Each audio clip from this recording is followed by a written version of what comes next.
Good evening, folks. This is Ron Tyler with the Emergency Management Associates.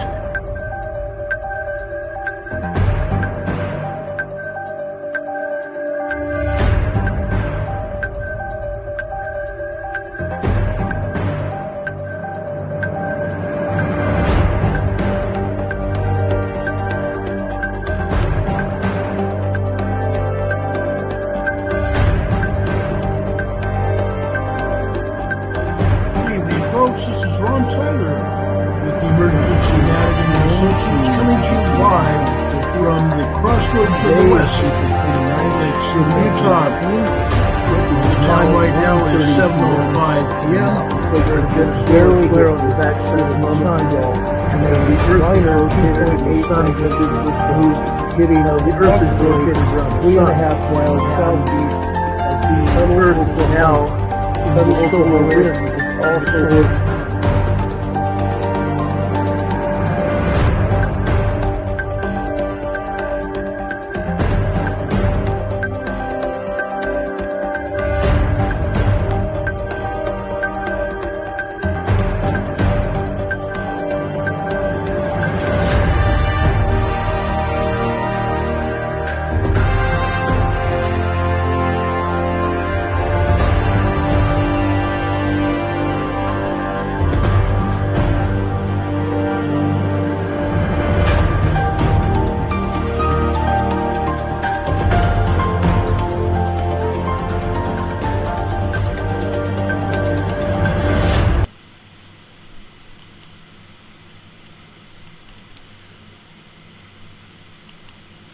Good afternoon, good morning, good evening, wherever you might be on this planet of ours.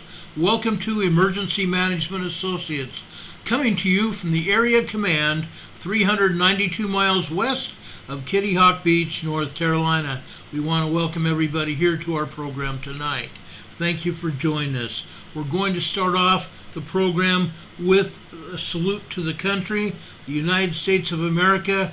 We're going to start off with the Pledge of Allegiance and the United States National Anthem. Would everybody please rise?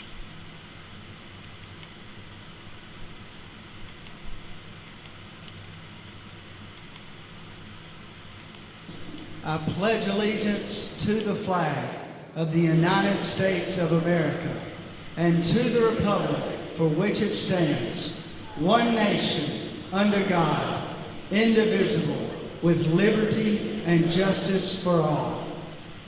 Now would you make welcome, straight from Washington, D.C., the United States Army Corps Quartet. Yeah.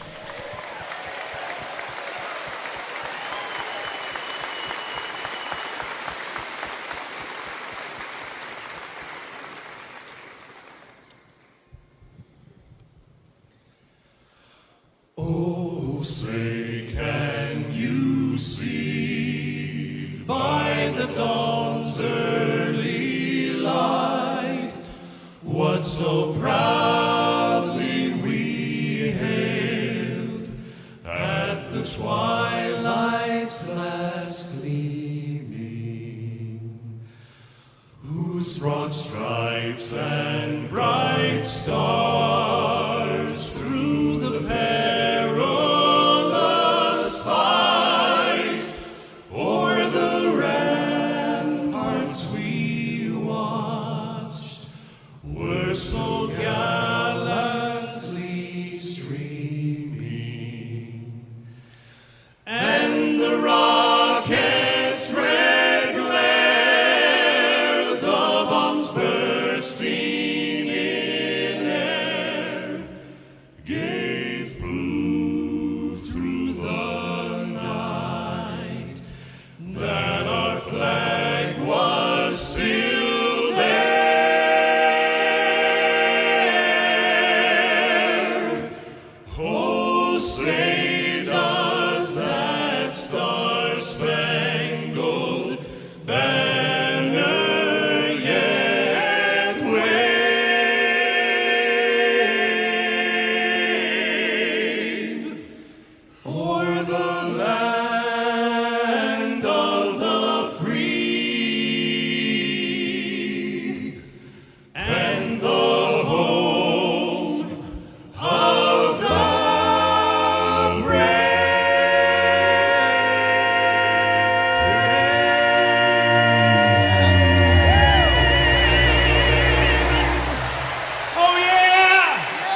out there.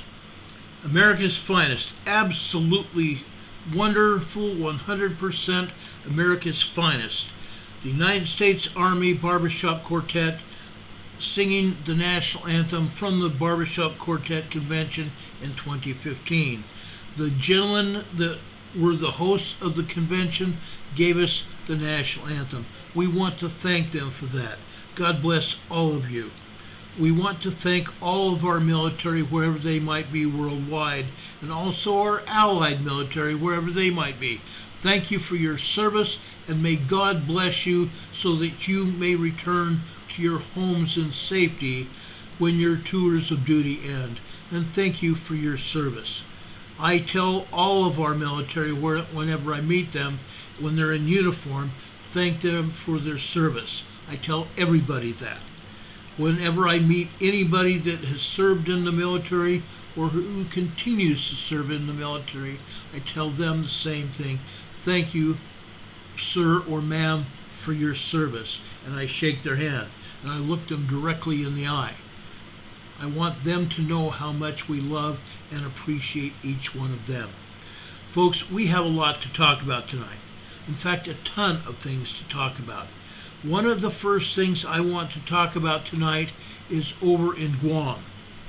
Guam is feeling the fingers, the outlying fingers of a huge storm that is about to hit the island of Guam and the North Mariana Islands.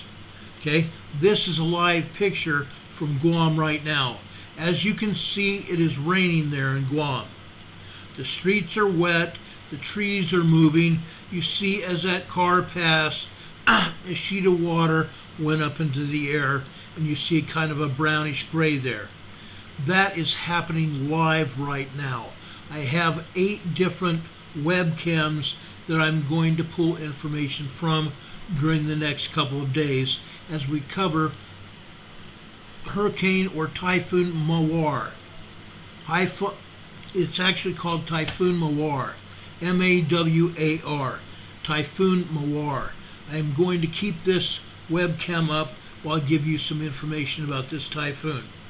The typhoon is hit, the outer bands of this typhoon are hitting Guam right now. Let me bring up, in fact, let me stop this video here.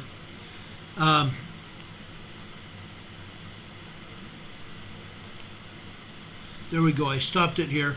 I want to give you a picture of what is actually going on in Guam right now.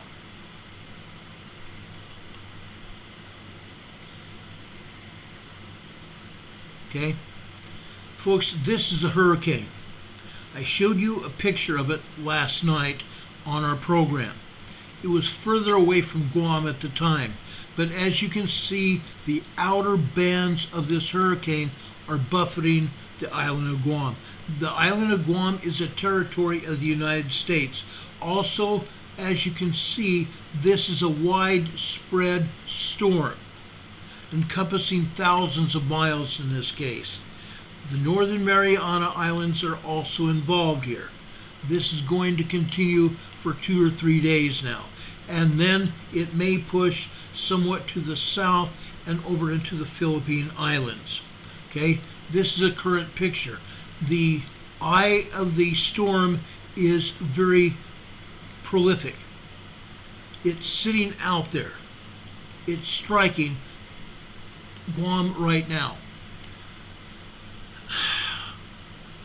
I'm going to tell those listeners and viewers to this program on the island of Guam, you need at least 7 days worth of food and water and clothing. Keep your documents in a waterproof container so they don't get damaged. Documents I'm talking about, insurance documents, whether it be life, health, or property insurance, car insurance. Keep them all in a waterproof Ziploc baggie if necessary.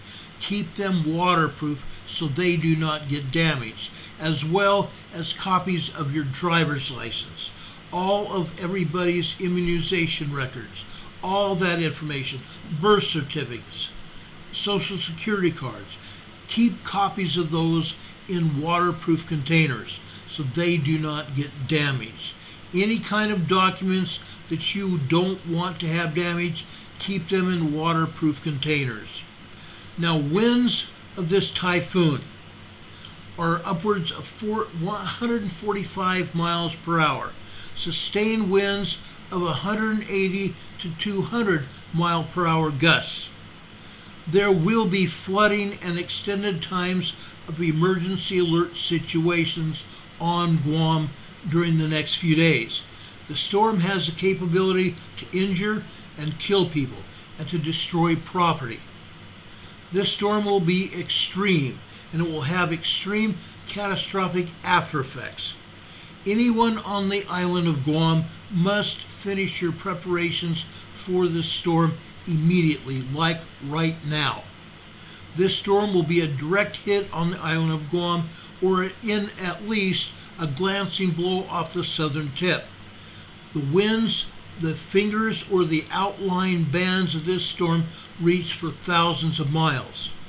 This storm is going to be dangerous, very dangerous. It's going to be a very dangerous hit on the island of Guam and any of the other islands in the Mariana Islands area, the northern Mariana Islands. Anyone in the northern Mariana Islands will be seeing rain and storm conditions. You all should be on alert as well. Schools on Guam that have been opening are closing, and they're opening the schools as evacuation centers. Stay away from shorelines. Go to the centermost part of the island. If you're in one of the shelters or in your home that's away from the shoreline, go into the centermost part of your home or your evacuation center. Stay away from windows. Treat this storm as a tornado. It will have very dangerous winds, and the bands, folks, the outer bands of the storm will spawn tornadoes. They will spawn tornadoes. Go to the lowest level of your home or apartment, making sure you do not stay at the top level, because that, folks, could be very dangerous if this storm, and it will, spawn tornadoes. Okay? Protect yourselves as if a tornado was hitting. Be in the center of your shelter and bring cushions and bedroom furniture, meaning mattresses. Do not bring wooden furniture, but bring mattresses to cushion your body. Put them over your bodies of your family. Those will be soft impact points to protect you. You need to be on high ground. I know on an island that's hard, but every island has higher ground than most other places. Do not stay on the shoreline. You will have storm surges as high as 15 feet or higher. Do not stay at the shoreline and stay off of the shorelines. Do not go to the beaches. Go into an inner room of your home to stay safe. Okay? I will be covering this storm during the next several days. I do not want anybody to lose their life. However, with this storm, it is very possible that that could happen. I want to keep in touch with everybody. As we move into this storm, please, folks, if you live on the island of Guam or in the northern Mariana Islands, please send your emails to me. rltnspdema@gmail.com. rltnspdema@gmail.com. I want to get as much information from all of you who are at the epicenter of these storms. I want to be able to help you and help others. If you feed me information, I can help you and pass that on and help other people. So please do that, folks. I will be looking for your emails and your messages. This is urgent. This is urgent. Okay? Now, I want to thank a couple people that sent me mail today. I went to the post office earlier today and I got donations from the Wickers in Snowflake, Arizona. They sent me a really cool card. Okay? Sending you a smile today. The card says, and tomorrow, and the day after, and the day after that, and the day after that, and so on, and so on, and so on. Hope you have a pleasant day, aka Wolfman. So Wolfman, thank you for that beautiful card. I really appreciate it, and that donation is very helpful to us. I got another card and a small note from one of our viewers over at Hilo, Hawaii. Sister Gabriella Taylor sent us a card, a cat card, okay, with cat stickers to hold it down. It's cool. I love cats, I love dogs. I don't have any cats right now. I have had cats in the past. But that's a really cool card. And in it, she just says, thank you. She wrote a pretty long, well, not long, but a decent sized note to us, and we appreciate that. So Gabriella, thank you for that. We really appreciate it. Now, folks, we have a lot more to talk about. Okay? The sun. We experienced a lot of CMEs over the weekend. 10 total CMEs launched from the sun over the weekend. A lot of plasma energy was sent towards the Earth. This is a picture of the solar disk as it was earlier today. Heidi Petrick just gave us a $4 super chat. Thank you so much, Heidi. It's greatly appreciated. God bless you for that. The sun is acting up. Last year we left a solar minimum. Now we are in a solar maximum, and the sun is acting up to a great extent. We are going to continue to see the sun acting up. I wanted to show you this. This is a picture of the sunspots on the sun right now. These are all Earth facing. If we get any more CMEs that launch from these sunspots, they will be directly headed to Earth. So this is something that we will be watching heavily to make sure we're on top of it. All of you should also be aware of what's happening. The sun can be very dangerous. We've had, during the past few months, we've had 3 X-class flares. Fortunately, they were only X1 or X2 flares. X10 would be the most dangerous flare. That has not happened yet. But it's not out of the realm of possibility. So we are watching the sun like a hawk. Like a hawk. One of the next things I want to talk about is this. Yesterday, an article came out.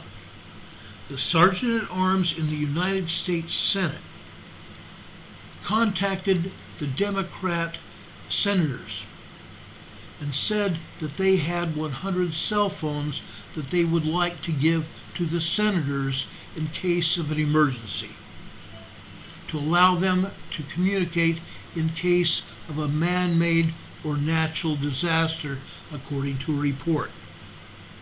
Now, folks, this is somewhat alarming. This is somewhat alarming. Why didn't she pass them out to all members of the Senate? Just to the Democrats. Just to the Democrats. Now, this is the distraction of the day. Sat phones. What can be done with sat phones? One, if other communications fail, provided that a CME or an EMP does not destroy them. What is a CME? It's a coronal mass ejection of energy from the sun, radiation, plasma radiation from the sun. Depending on the magnitude of the solar flare, the CME, it could fry electronic devices or in the very least interrupt communications. An EMP is electromagnetic pulse, which is even more dangerous. It could be man-made or it could come from the sun. An electromagnetic pulse could fry everyone's electronics. It could fry everyone's electronics. And this year, just about 2 months ago, I believe it was, we talked about what you can do to protect your electronic equipment. And I highly advise, if you're interested in that, to go back through the programs that we've put up on YouTube and go back to that program and look at what you need to do to protect yourselves from a CME or an EMP. Okay? If a CME or an EMP does not destroy the sat phones, it will be lucky. Who can have the sat phones? The answer to that is anyone, including the senators. The senators that accepted the sat phones are government paid. The sat phones belong to the U.S. government. The government paid for them. But they wanted the senators to have them in case of an emergency. But anyone that has the money can own a sat phone. Okay? Now, I'm also going to put up another shot here. I want you to know what the sat phones are. Okay? This, folks, is a picture of satellite phones. What they look like. And the prices. Like I said, anyone can have a sat phone if you can afford them. Anyone. LDS Prepper on YouTube sells them. Even the U.S. military and Congress and the Senate have had them since their inception. When I've gone to disaster drills or when I've been at a disaster scene, I have been handed these satellite phones to be able to communicate emergency information. I've had them. Now, as it was, the national defense system is managed by the government. And the government has had sat phones for a very long time. The United States government gives out cell phones to border jumpers, believe it or not. But if you want a sat phone, you can have them, but you must buy them your own self. You can buy a sat phone from, like I said, LDS Prepper on YouTube. If you want one, he has them. He's even done programs on those. Yes, sat phones are limited, as most of them are made in China. Made in China. Okay? Now, the United States government has had problems with phones made in China because those phones have electronic components where China can monitor what we are saying. So if you buy a sat phone, you need to find out who made it and where it was made. Yes, it could come with United States markings, but who made the phone? Congress voted to upgrade the U.S. military and their sat phones in 2022. They just now have finally arrived and are being divided out among the military members, most of them commanders and groups. They're on a first-come, first-service basis, as each senator or congressman or military member that needs them can apply for them. What do they need to know or don't know? You may not be as prepared as you think you are. You may not be as prepared as you should be. If you did not, or if you wanted a cell phone or a satellite phone, you should have ordered one 2 years ago or better. But again, LDS Prepper has them on YouTube.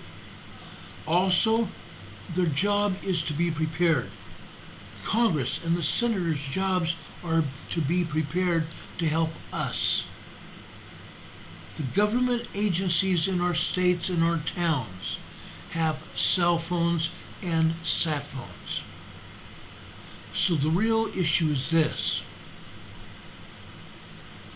are you ready?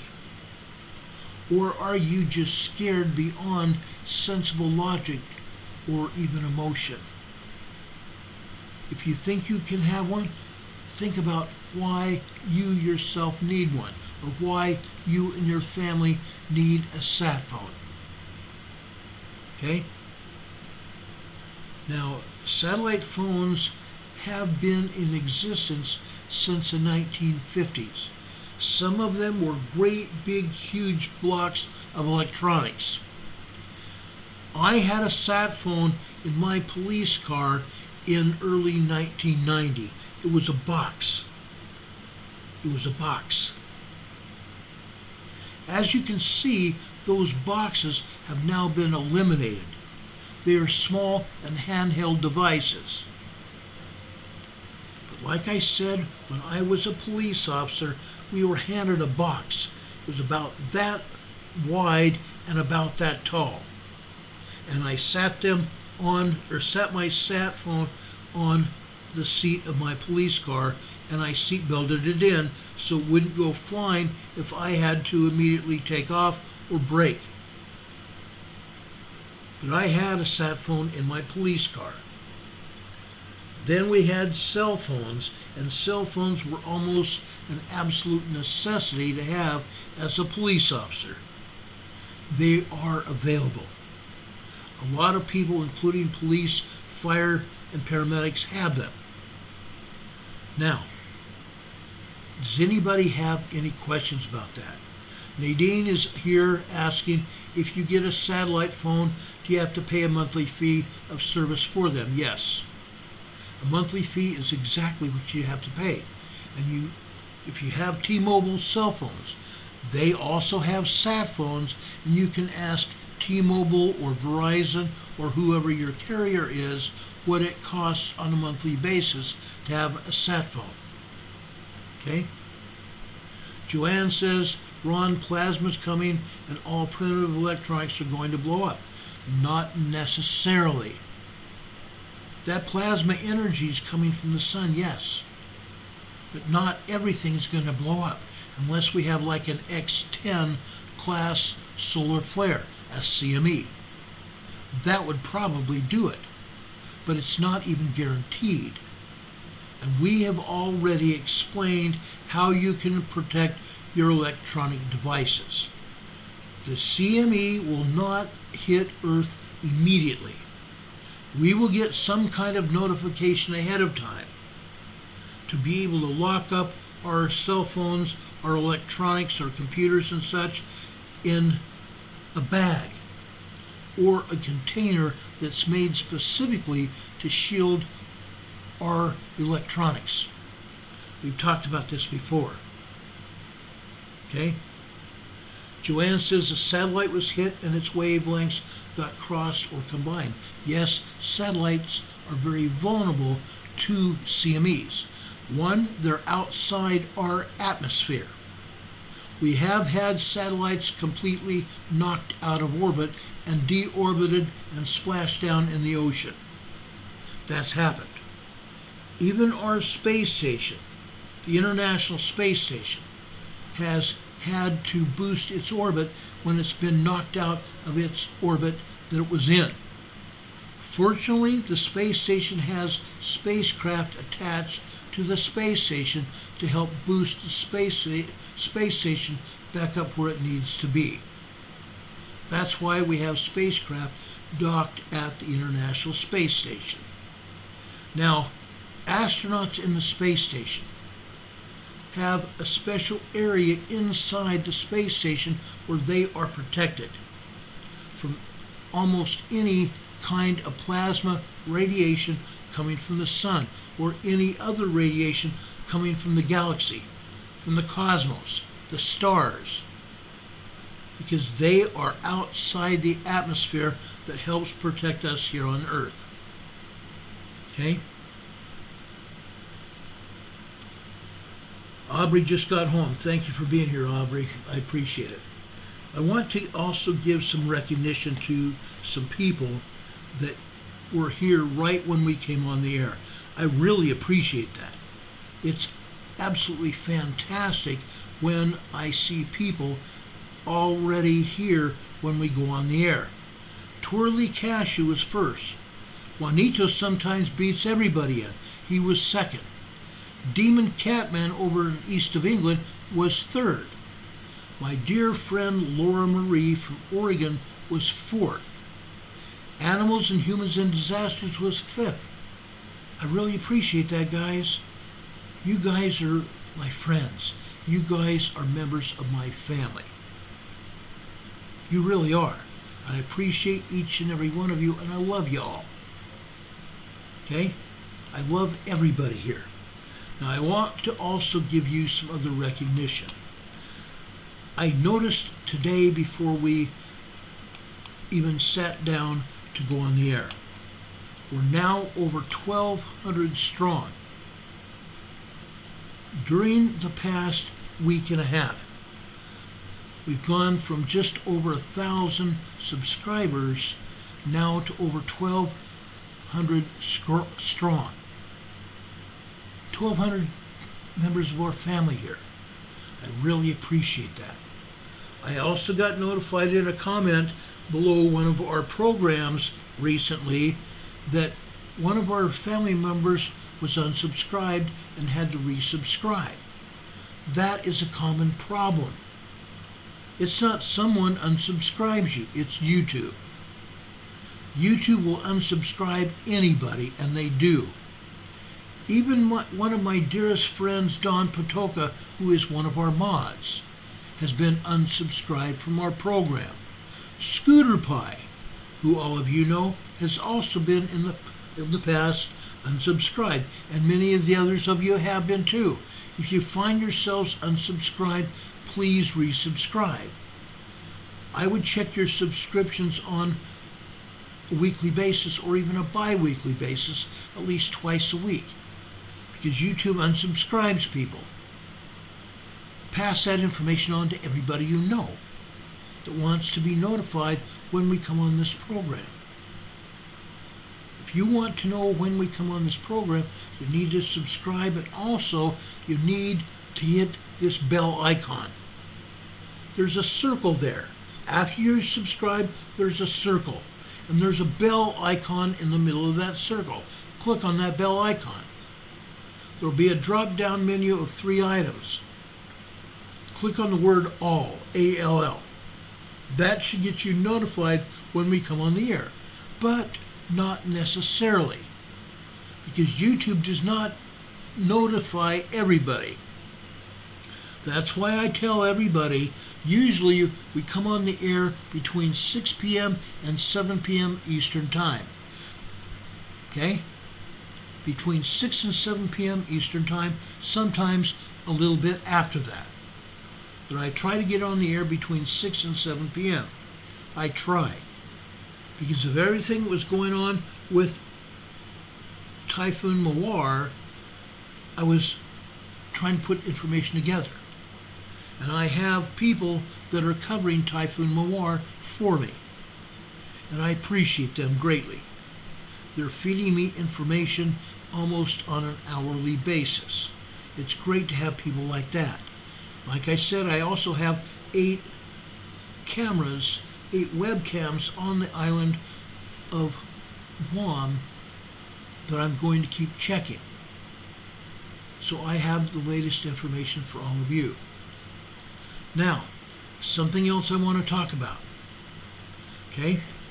Over in California, you all throughout the United States have been notified as of about a month ago that good old Joey B over in Washington has now issued an executive order that gas appliances are no longer kosher to own.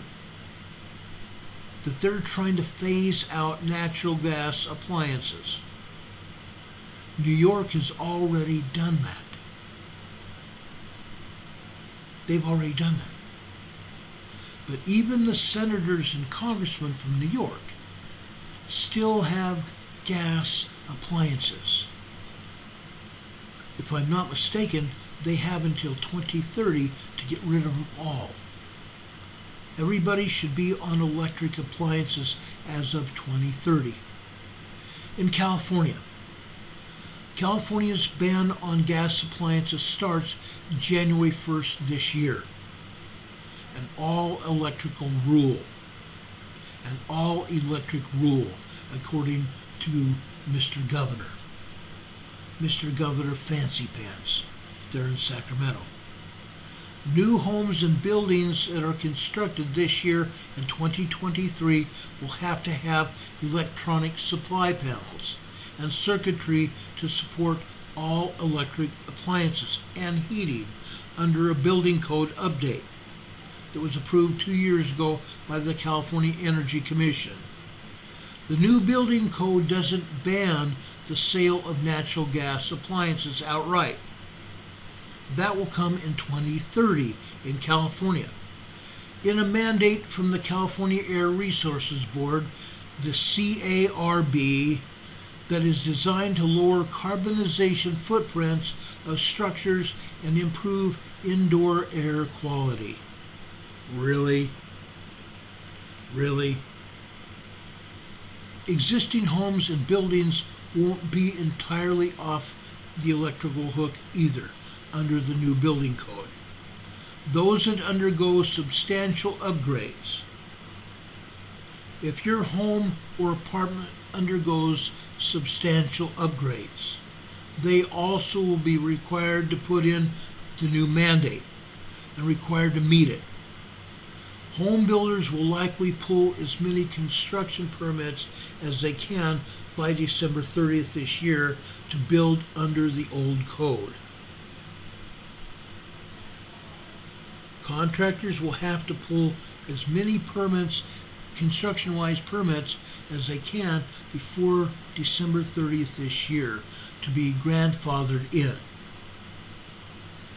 The new energy code was approved by the California Energy Commission in August 2021. So they've been doing this now for 2 years in California. And the California Building Standards Commission approved it also in December 21. It's very common now to have a multi-year lag between approval of construction permits and when the new codes take effect, to give builders and their suppliers time to prepare. In addition to that, the electrical power hookups requirements. Mr. Prandini, who is president of the Fresno Madera Building Industry Association. Mr. Prandini said the new code requires solar panels and EV charging ports in all new homes. The new building code requires solar panels and EV charging ports in all new home builds.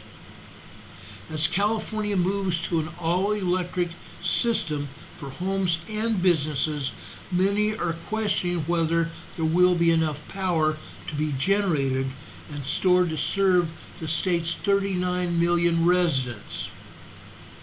During heat waves last summer, residents were asked to refrain from using appliances such as washers and dryers, and from charging electrical vehicles. in the late afternoon and early evening, when the demand for air conditioning peaked and power supplies were stretched thin. Everybody's been worried about this for a very, very long time. And it's not just New York and California. Every state in the United States is going to be required by 2030 to comply with this mandate issued by Joey B. Yeah, a presidential order. Illegal as it is, it's a law now.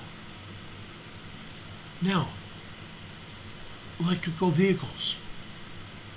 If you can't charge them in the early morning or the evening, how are you going to go to work the next day if your vehicle is not charged?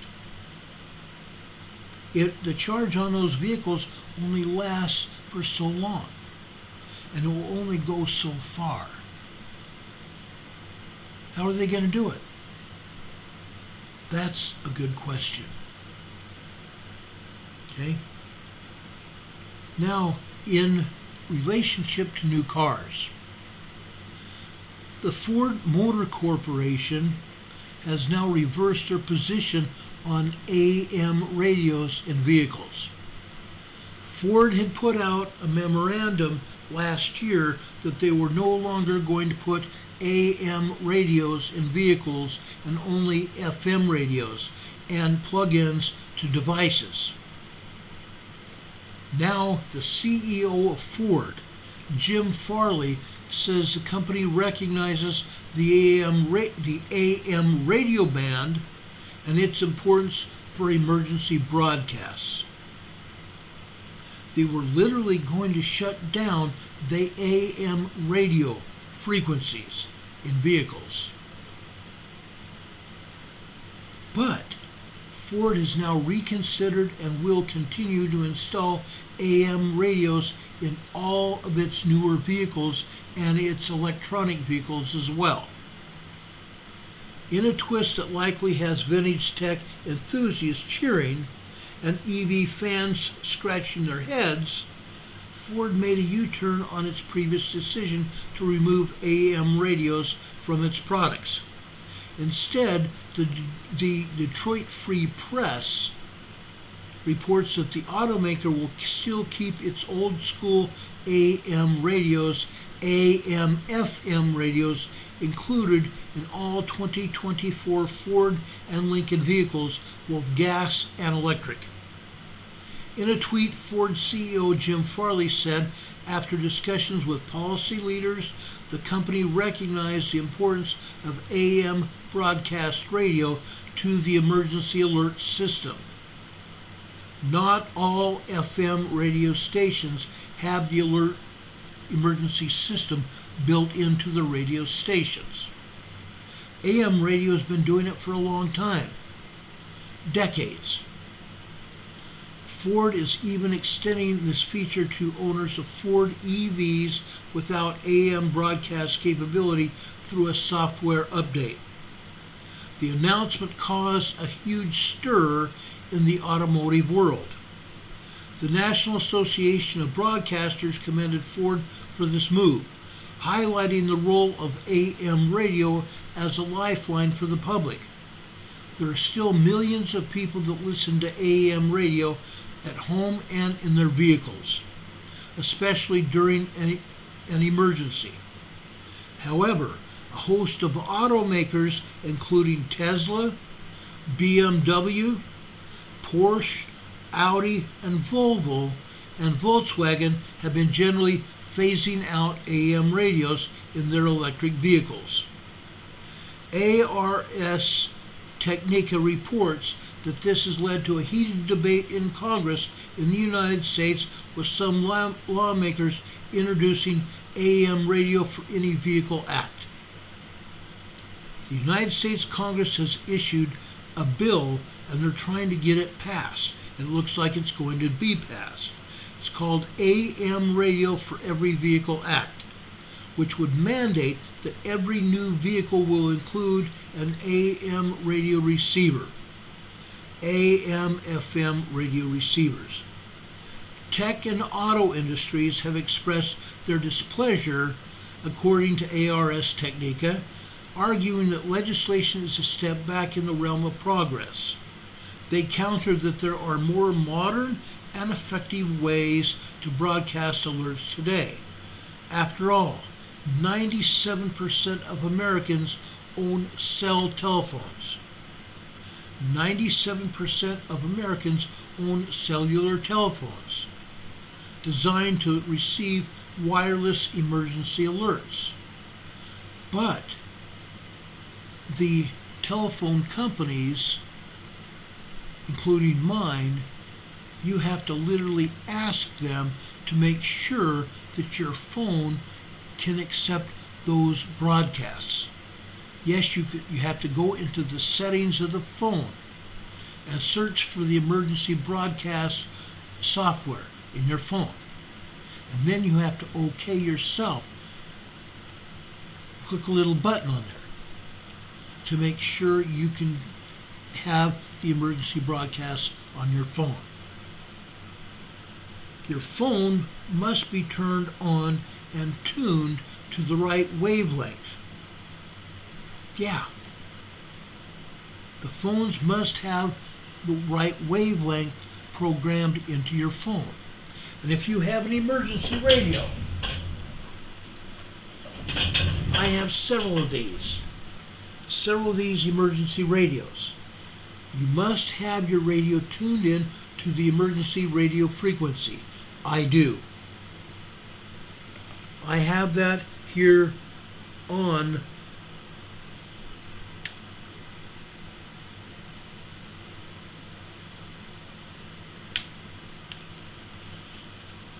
my radio. Now, I'm going to wind this up. And then I'm going to turn it on. Okay? Now I'm going to turn it on. Mostly clear. Lower 50s. North winds around 5 miles an hour. Sunny. Highs around 80. Northeast winds 5 to 10 miles an hour. Thursday night, mostly cloudy. Lows in the mid-50s. Northeast winds 5 to 10 miles an hour. Okay? As you can see, I've got it tuned in. I've got this AM/FM weather radio, and it works great. I have been talking about everyone having an AM/FM weather radio. AM radio puts out the emergency broadcasts when the government puts them out. It's on the weather radio frequency. But the AM stations, the AM radio broadcasters have this system put into their stations, and they broadcast it on the AM radio signal. Almost all of them do, probably 99%. But for you to be able to hear that, your radio must be on and tuned to one of the radio stations in your area to be able to receive the broadcast. You must have it installed on your phone. Okay? For a radio alert to work, the radio again must be turned on and tuned to the right wavelength. And it's not guaranteed in every vehicle right now. So while some people are cranking up their AM radios, just as I just did, others are still dialing up their criticism. It's a classic case of old school meeting the new and producing a lot of static. Yes, the old school and the new school don't like to necessarily get along. There still is a lot of static. Crazy. Totally lunacy. Actually, not totally, but total lunacy. Now, I want to talk about earthquakes in California, specifically Southern California. Okay? I think this is time. And as you're going to see tonight,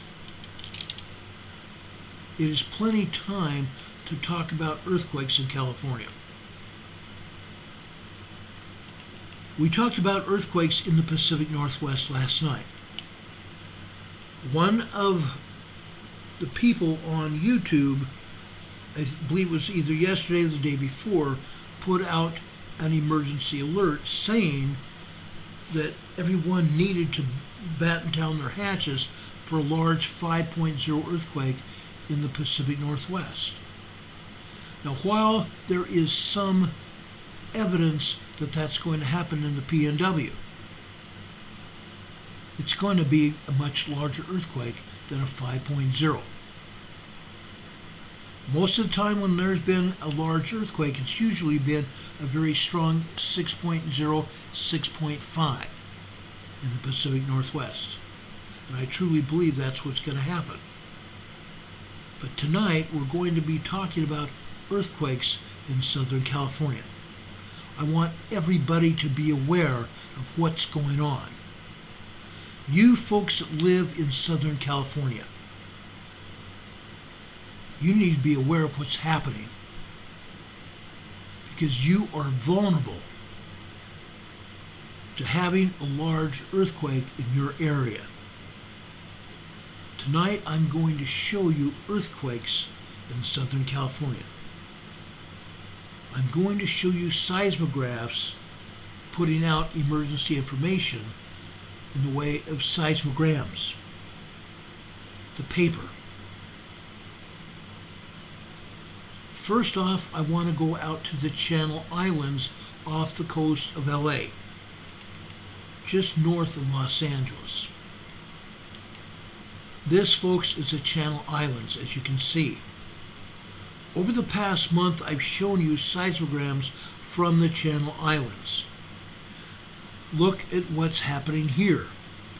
Every one of these are tremors except for one. Every one of these earthquakes are tremors except for one. Okay? How about this one in the middle, in the center here? Over on the left-hand side it says 9:15. Above it is a black line at 9 a.m. So the red line is 9:15. Over here in the middle, this is about 9:10, 9:11 a.m. this morning. Look what we have here. All we can see is the upper part of this earthquake. Yes, it was an earthquake. It's not a tremor. We can't see the bottom of it because we have color from other seismic events after that. Folks, this is at least a 2.8 magnitude earthquake. This could have been a 3.0 earthquake, and it may have. But neither Caltech or USGS has put this on the USGS map. The only way you're going to find out what earthquakes we have is if you go over to the seismogram. And that's what we're showing you here. Below that on the green line. The green line at 11:45. Okay? That also, folks, is close to a 3.0 earthquake. 2.8, 2.9, 3.0 earthquake. All the rest of these are just tremors. All the rest of these are tremors. These are the Channel Islands off the coast. Only the people that live on the Channel Islands may have felt this. That's may have felt this if that earthquake was at one of those islands. It could have been out in the water. If it was in the water absorbed the seismic energy and nobody felt it. Nobody felt it. Now, I want to go over to Marilona. Okay? Most of you in Southern California know where Marilona is or you know the community that's just east of there, Loma Linda. This is the largest amount of seismic energy that I have seen since we've been covering seismic activity in Southern California. This is the biggest amount of seismic energy that we have seen in Mira Loma. This takes the cake. This takes the cake. Look at that. Should you be concerned? Oh, heck yes, you should. That's a lot of seismic energy. Now, while I don't believe we have a 3.0 small quake, 2.0 to 2.9 are considered to be minor earthquakes. 3.0 to 3.9 are considered to be small earthquakes. Small earthquakes. I'm telling you guys, the seismicity is increasing. The size of the earthquakes are increasing. Okay? Before long, we're going to see a large earthquake, a 5.0 earthquake in Los Angeles. This is east of Los Angeles. This is east of LA. Okay? This is serious.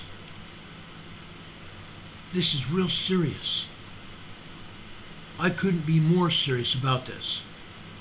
I'm deadly serious. All of you need to know what's going on. Okay?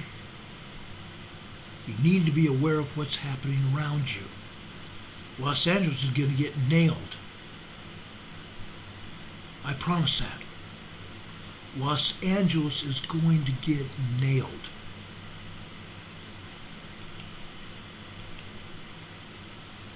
Folks, I have never seen this kind of seismic energy in Mira Loma. Not ever. Not ever. Now, I'm just adding one that I forgot to put on my database here so I could show you that tonight. But folks, this is serious. This is real serious. Look over here at Del Amo. There's nothing bigger here than tremors. There's no earthquakes here. These are just tremors. But folks, why am I showing this to you? Because again, the seismic energy has increased. You can almost not even see any white here. All you're seeing is colored information, colored lines.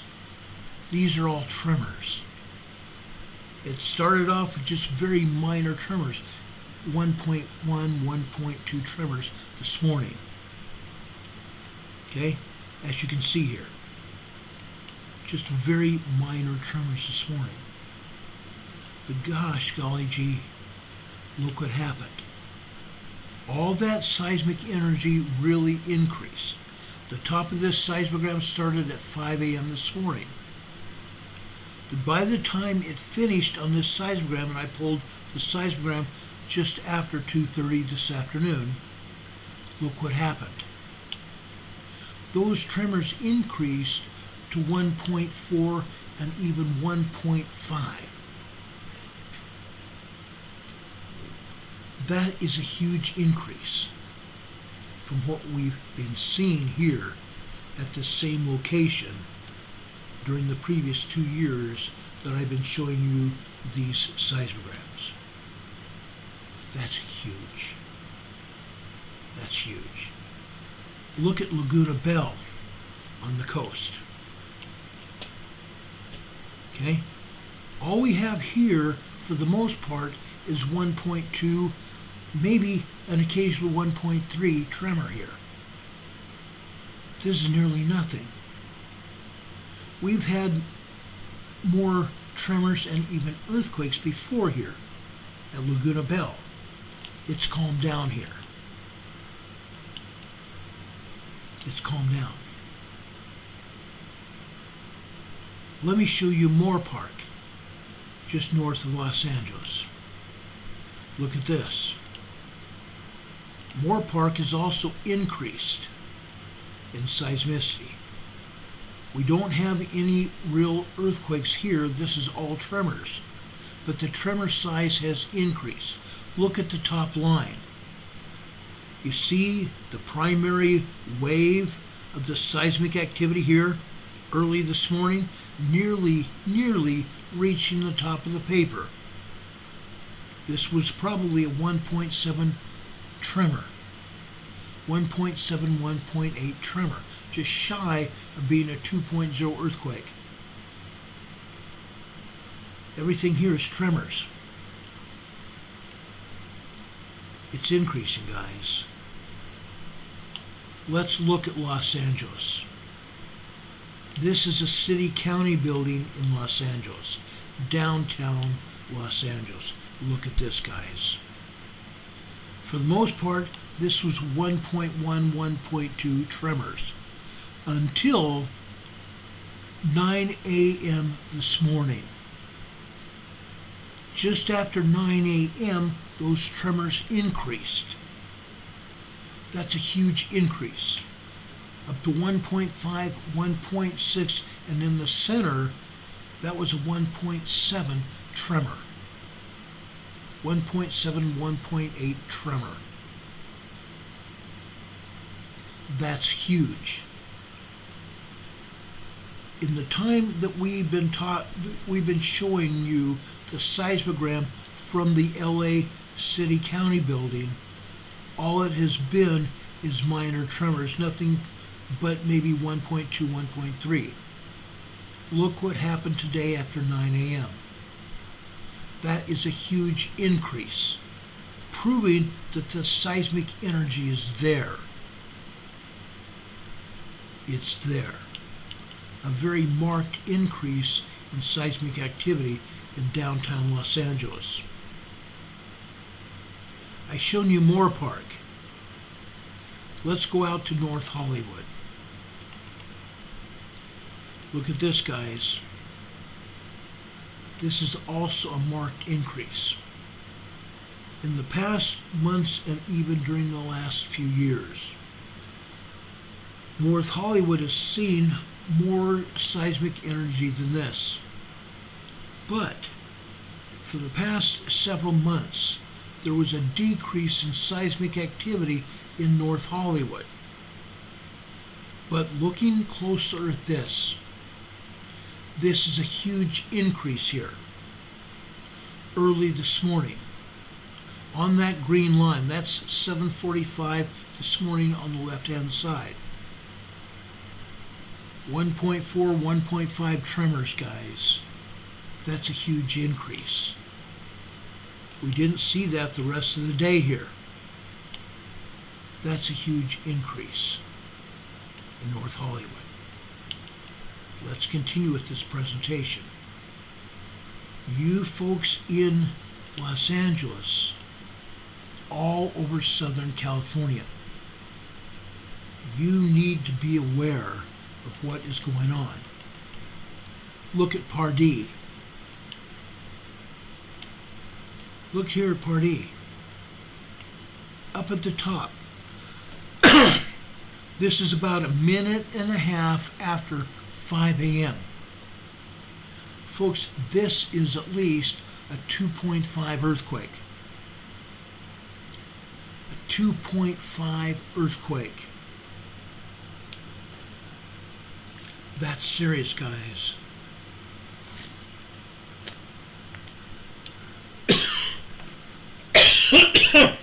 Sorry.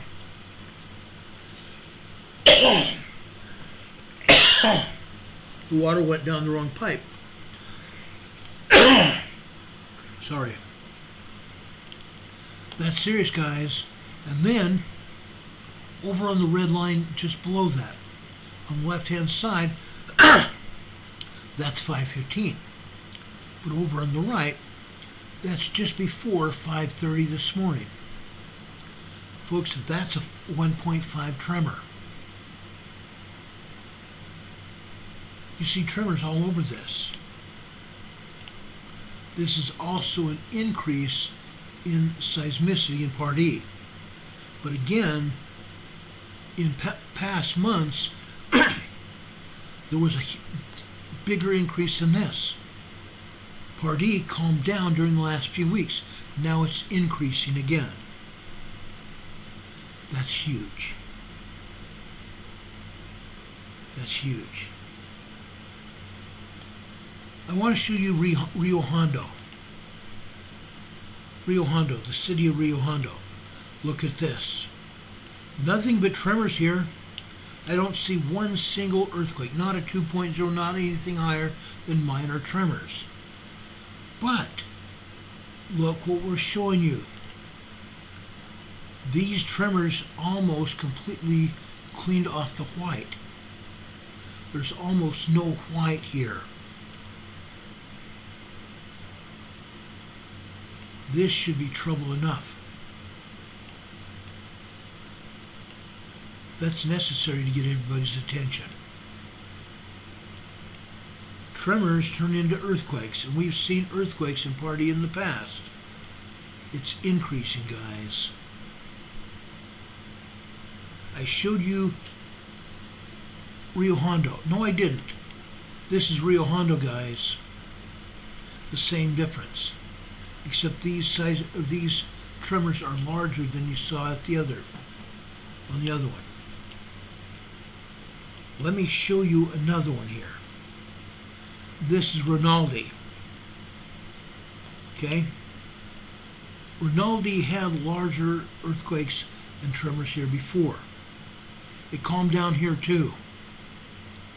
But today, there was a tremor increase. There are no earthquakes, but maybe one, on that lower black line after 1 o'clock this afternoon. 1, 2, 3, 4, 5.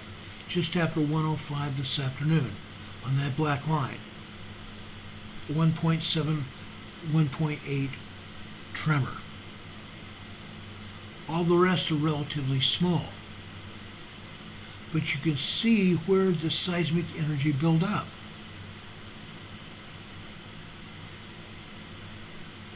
Michael McKay says, I didn't feel anything. What's the deal? I don't know where you live, Michael, or I could probably be able to tell you. Nobody's going to be able to feel tremors. Nobody's probably going to be able to even feel a 2.0, 2.5, 2.8 earthquake. However, you are going to feel a 3.3, 3.5 earthquake, a small earthquake. You're going to feel the movement. A minor earthquake, you might see the water inside your toilet bowl moving. Water inside your toilet bowl moving. Or water sitting on your desk or on your table moving. I have seen that where I live. I can have this bottle of water sitting on my desk here, and I'll look over and it's moving. Not because I'm touching the desk, but it's moving. Because there's small minor earthquakes that are hitting this area. Microquakes, it doesn't do anything. Microquakes are not felt. Rob 52 says a magnitude 1.4 tremor hit near Pico Rivera, California. Yeah, tremors. Tremors, guys. All over Los Angeles. Now, I'm going to take you over to near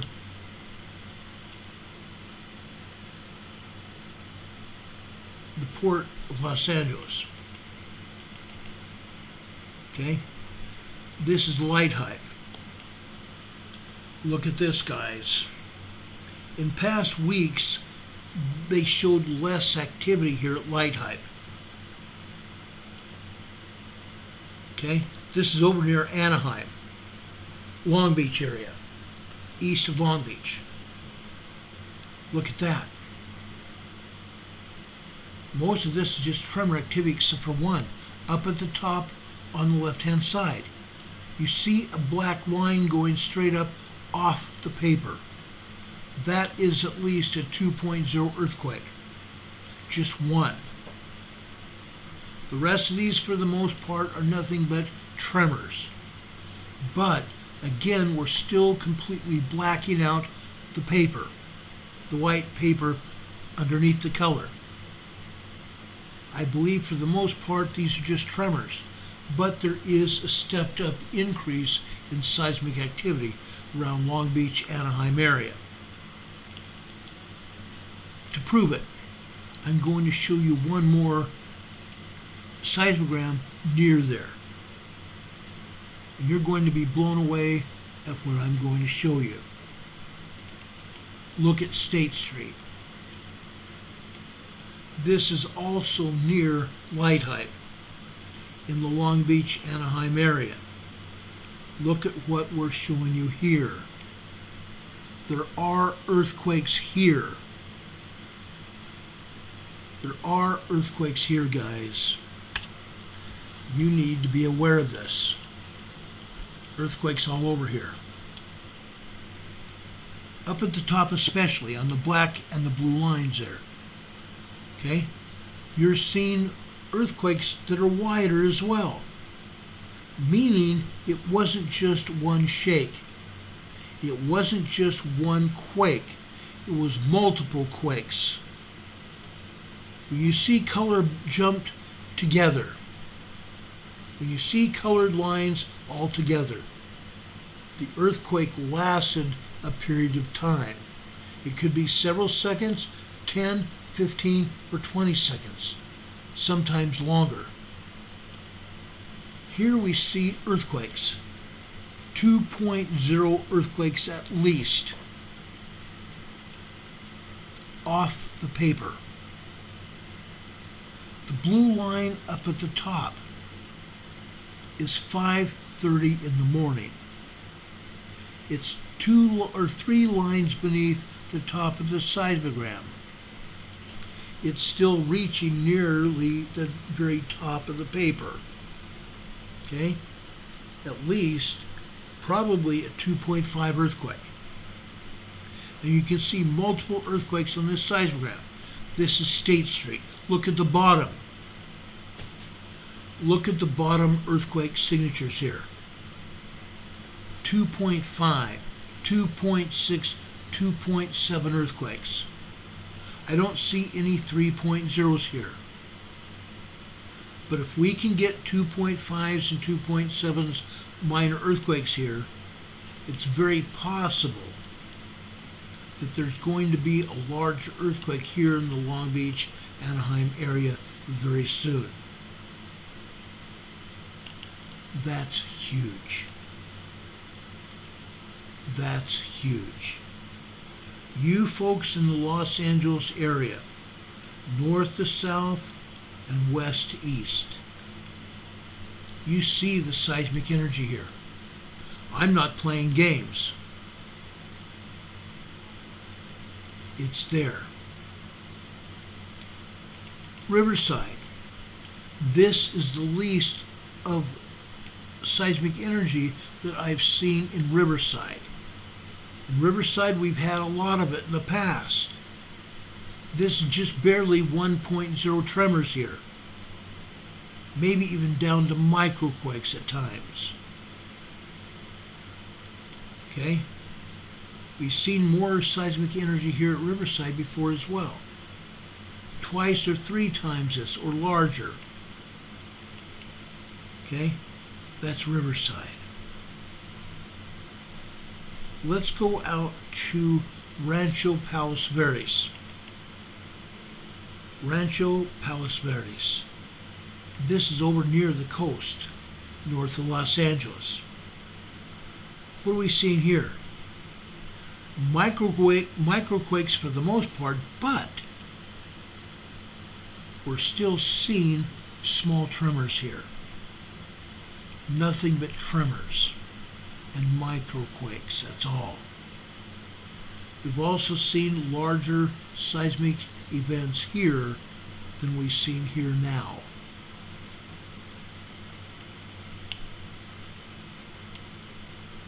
It could go up tomorrow, it could go up the next day or by the weekend. It's going to happen. It's literally the time element involved. Now I showed you Riverside. I want to take you out a little closer, up over into Orange County. Look at this. This is Cal Electric over there in Orange County.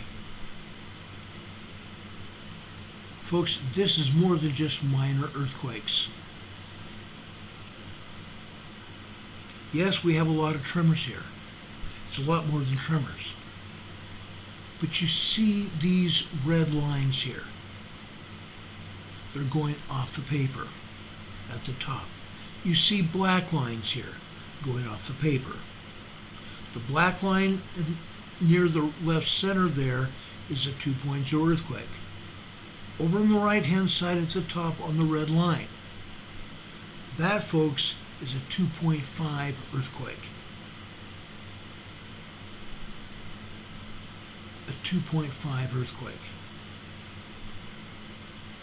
Throughout this seismogram here, you can pick out the larger seismic events here. It's pretty easy. No, the white has not been colored out yet, but close to it. You see a lot of seismic events here, all over. Look over at the bottom right on the red line here. The red line on the left-hand side is 230.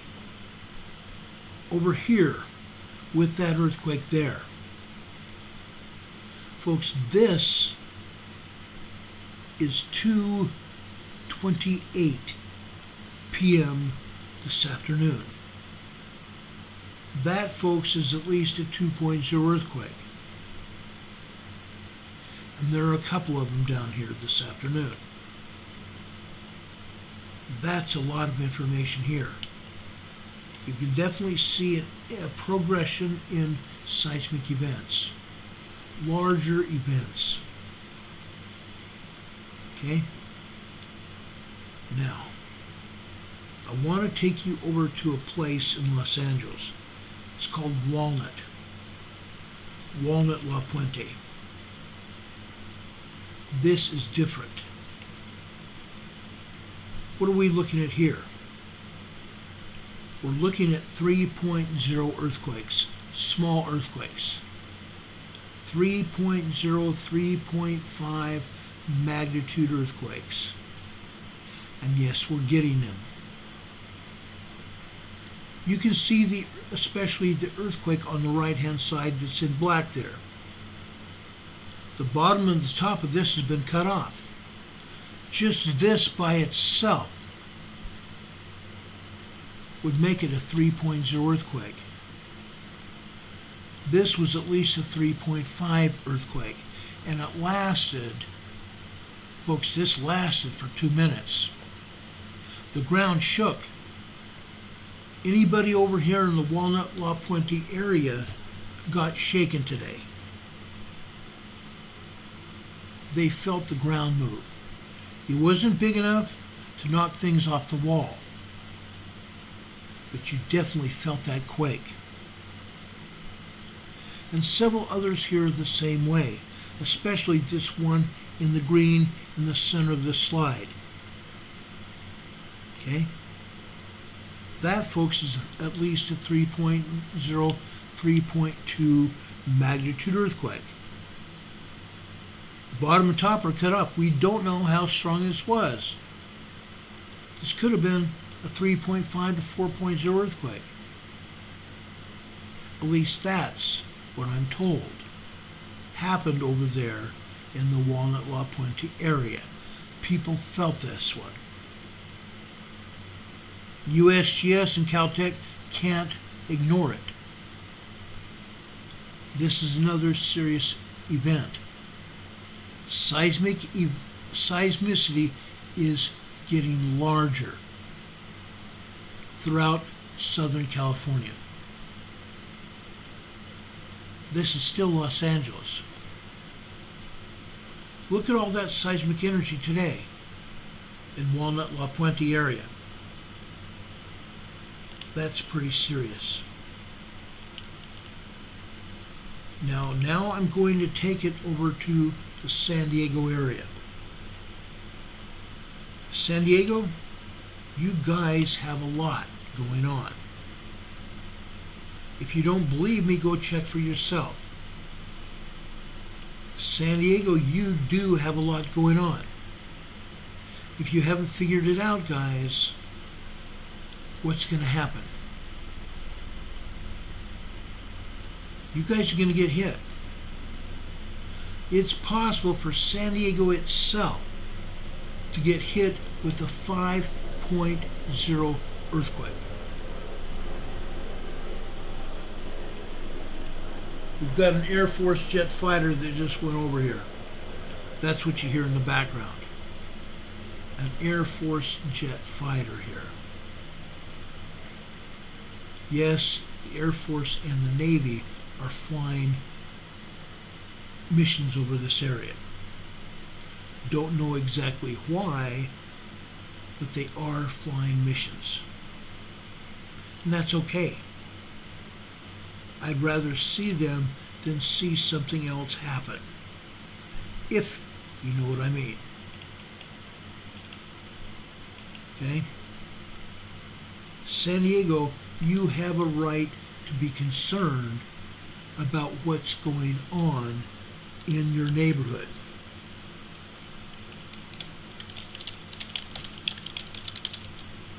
Let me show you this seismogram that I just loaded onto my software here. This is pretty serious. Pretty darn serious, if I can say so myself.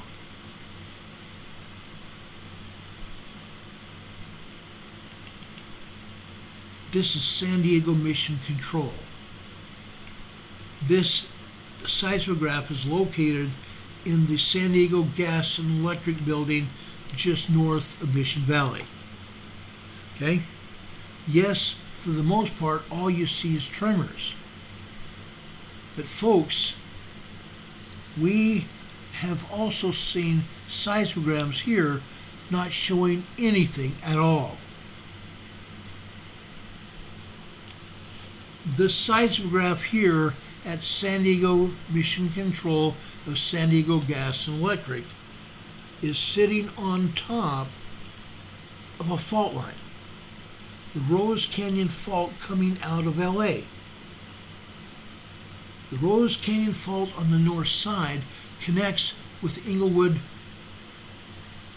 Fault. With Inglewood Fault.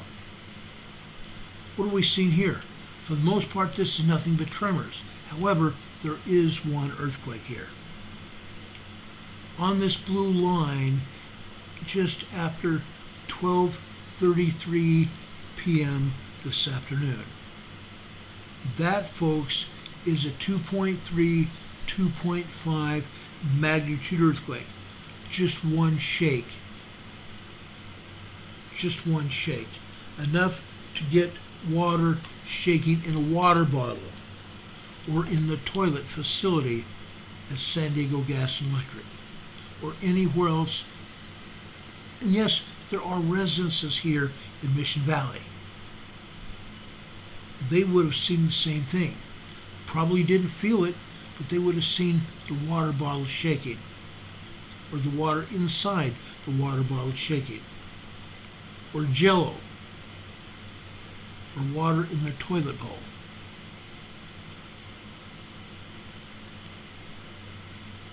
Folks, this is more serious. This is the most tremors we've seen at the San Diego Gas and Electric Building yet. Okay? This is the most. This is San Diego City.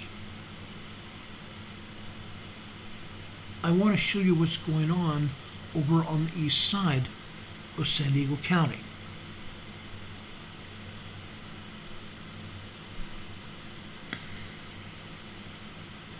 I'm going now out east of El Cajon. El Cajon City sits in East San Diego County. This is Pechanga Casino on the eastern side of El Cajon. Look at this, guys. This is the most tremors that we've seen here.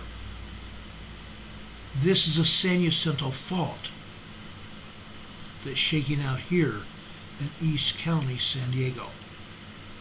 The San Jacinto fault. Okay? And you can even see larger tremors here.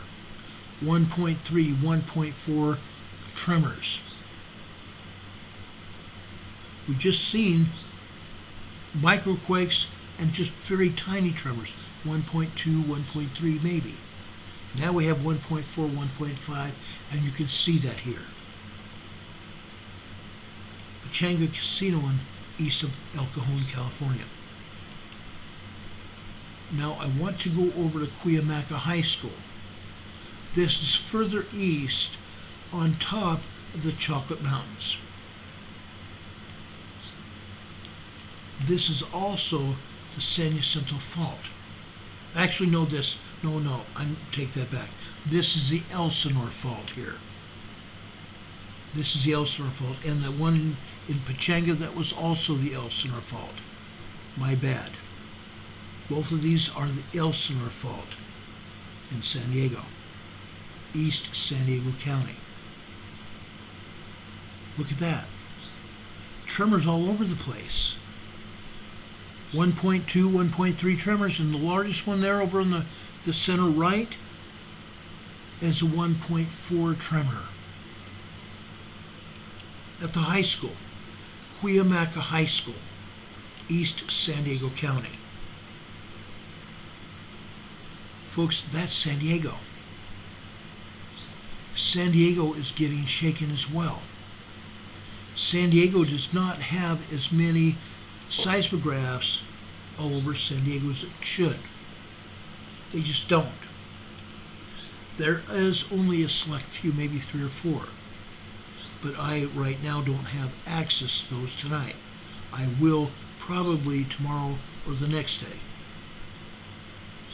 But now I'm going to go over eastbound, over into Imperial County, California, over where one of our buddies lives. Okay?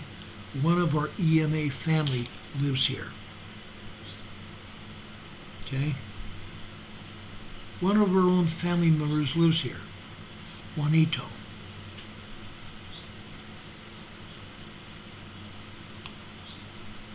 He probably felt some of these shock waves today. Probably. I don't know him. I've never spoken to Juanito before. But he probably felt some of this. Because I'm going to show you guys earthquakes.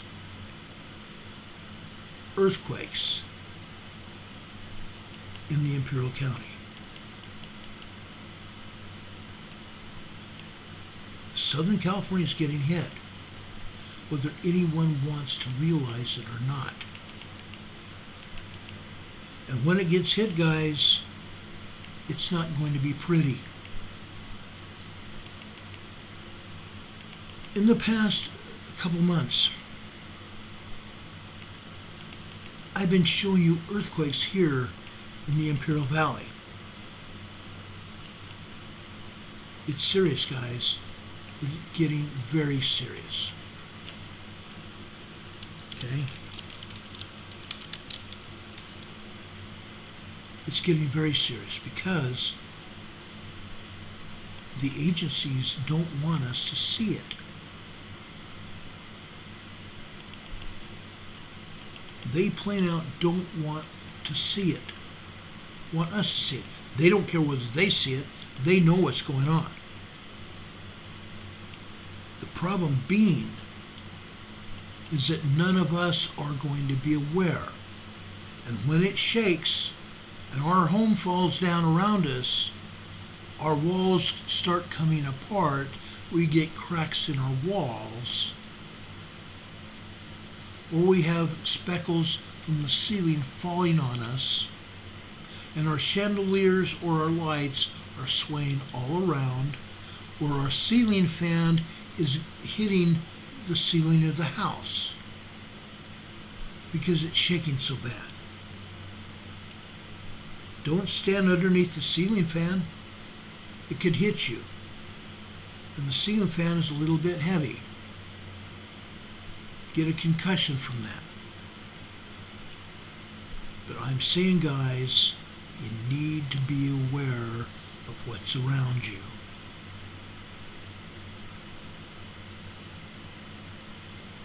Let me go over here and show you northeast Salton Sea. This is the north shore of the Salton Sea.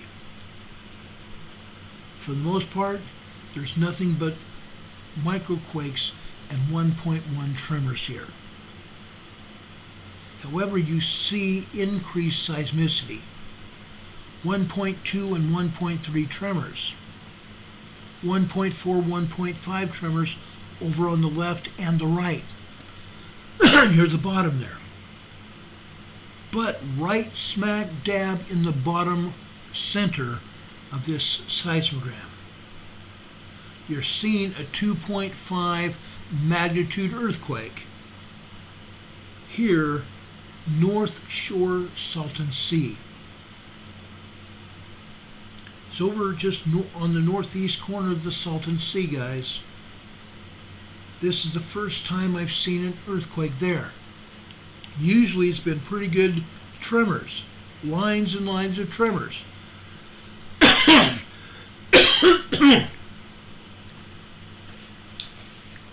Lines and lines of tremors. Yes, we have some short lines of tremors here, very tiny tremors. But for the most part, guys, there were no earthquakes until now. Northeast Salton Sea. That's not all, folks. There's more. Let's continue to go down the east side of the Salton Sea to Bombay Beach. Right here. Look at this, guys. You're seeing 3.0 earthquakes here at Bombay Beach. You're seeing a lot of tremors too, but you're seeing 3.0 magnitude earthquakes, probably larger than that. We go to the top black line there. That in and of itself is a 3.0 earthquake. It also lasted over 2 minutes. The lead up to it, the tremors that led up to that, lasted 2 minutes as well. Then at least a 2.2, 2.3 earthquake, and then a 3.0 after that. And it wasn't just one. It was multiple. And those multiple P waves, the primary waves, continued for 2 minutes. Now we don't know how strong it was, because the bottom and the top of this seismic signal was cut off. The same thing with the one in the green over on the right hand side. Again, this was before 6 a.m. The black one was just after 5 a.m. 1, 2, 3, 4. And the tremor started at 5 a.m. and continued for 3.5 minutes. And then the earthquake hit. On this green line here, on the left-hand side of the green line, that is 5:45. So this is just before 6 a.m. 5:56, 5:57 a.m. this morning. The top and the bottom have been cut off this signal. This is probably a 4.0 earthquake. A 4.0 earthquake. This also lasted a full 2 minutes. And then the secondary wave lasted a lot longer as well. Another minute and a half at least.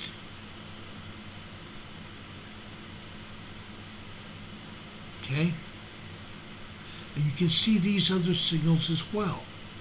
At least 3.0 earthquakes or larger. But that one at the top right, that's definitely a 4.0. I can guarantee it. But the agency did not show that today. Why not? Inquiring minds want to know.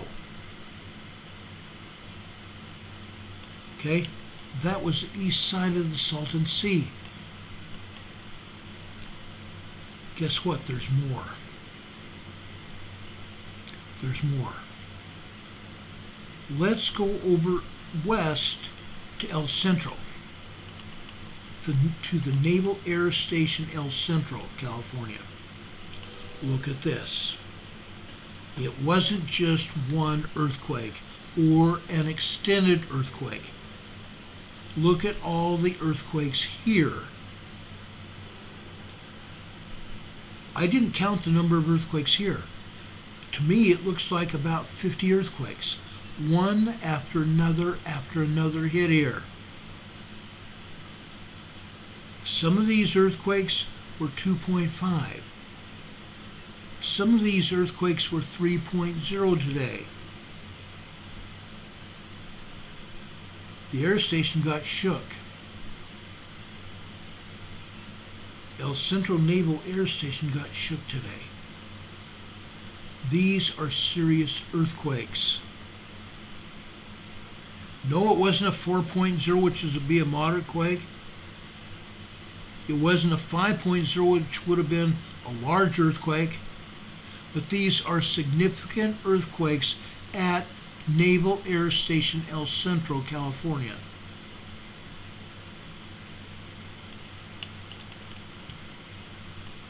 That's the most earthquakes that I've seen at El Centro in a very, very long time. Folks, let's go over to Westmoreland, almost straight east to a place called Westmoreland, California. At least I thought I had it here. Yes, I do, right here. This is Westmoreland, straight east of El Centro, probably about 15 miles to the west.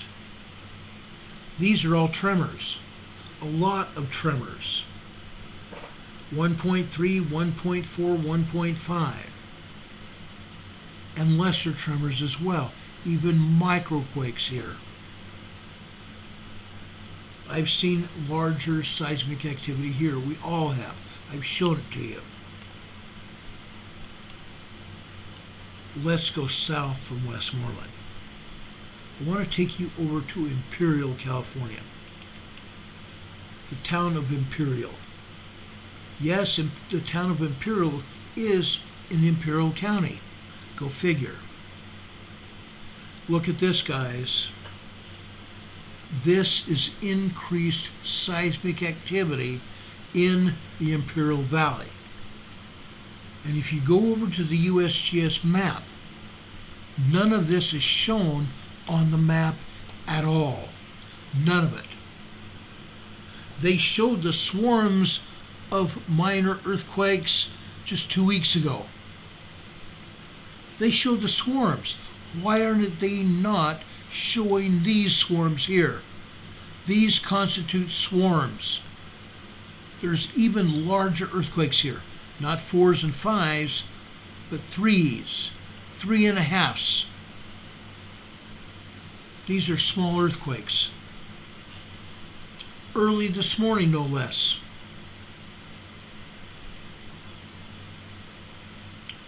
Between 7 a.m. this morning and 8 a.m. this morning. Look at the green one on the left. That one was at least a 3.0 earthquake. Many earthquakes. Many earthquakes This one lasted nearly 3 minutes. This one people felt.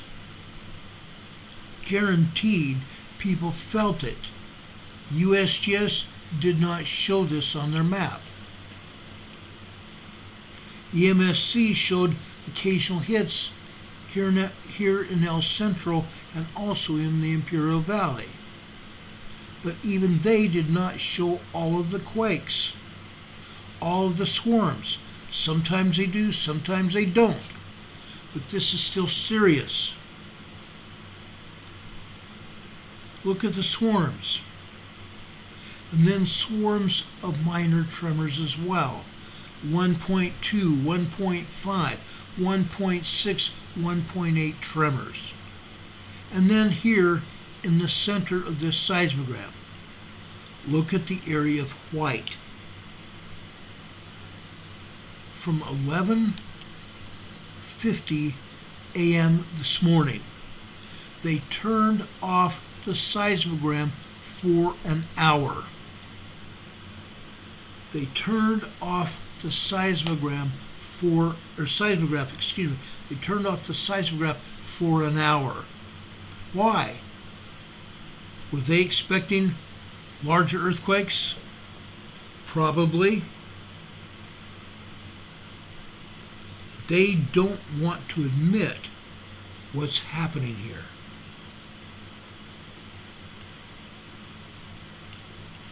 That's the town of Imperial, guys. And I haven't finished yet.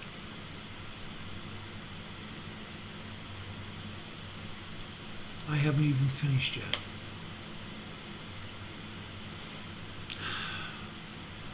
Let's go down south over to the town of Holtville. This is Holtville, guys. This is the Salton Sea Desert Research Station in Holtville. Look what we're seeing here. Yes, we're seeing a lot of tremors here. But after 7 a.m. this morning, about 7:02 a.m. this morning, we saw a series of 2.0, 2.2 earthquakes back to back. We had tremors before that and tremors after that. A long secondary wave totaling nearly 4 minutes.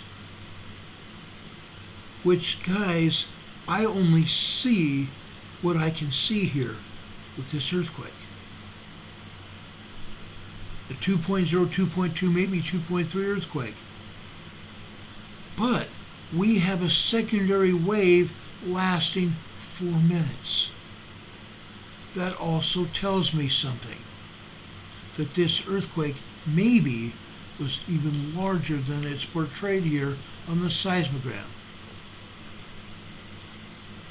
Down just a little bit lower on the green line. Again, this is just after 7:46 a.m. this morning. Again, we're having 2.0 earthquakes lasting a minute and a half. A minute and a half of earthquakes. Just minor earthquakes, but earthquakes. How would you like to have a 5.0 earthquake shake you for 2 minutes? I had one shake me in Lakeside for about 4 or 5 minutes. And people were scared. People ran out of their house, including me, just in case something buckled. Folks, this is also serious. This is Holtville. I have friends living here in Holtville. I have friends all over the Imperial Valley. This is serious. Southern California is getting hit. Just a couple weeks ago, we saw 3.4, 3.5 earthquakes hitting all over the Imperial Valley. hitting over at the border. Guadalupe, Victoria at the border. Mexicali at the border. There's going to be a major earthquake hitting Southern California. There is going to be a major earthquake hitting Southern California very soon. Los Angeles. You need to be aware of what's going on. I just showed you seismic events in Los Angeles, going upwards of 3.5 earthquakes and larger in Los Angeles. Minor earthquakes all over LA, all over the entire valley in Los Angeles. Are you going to do anything about it?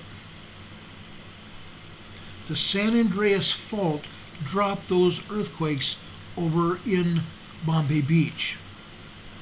The San Jacinto Fault dropped them over in Westminster, El Centro, and Imperial.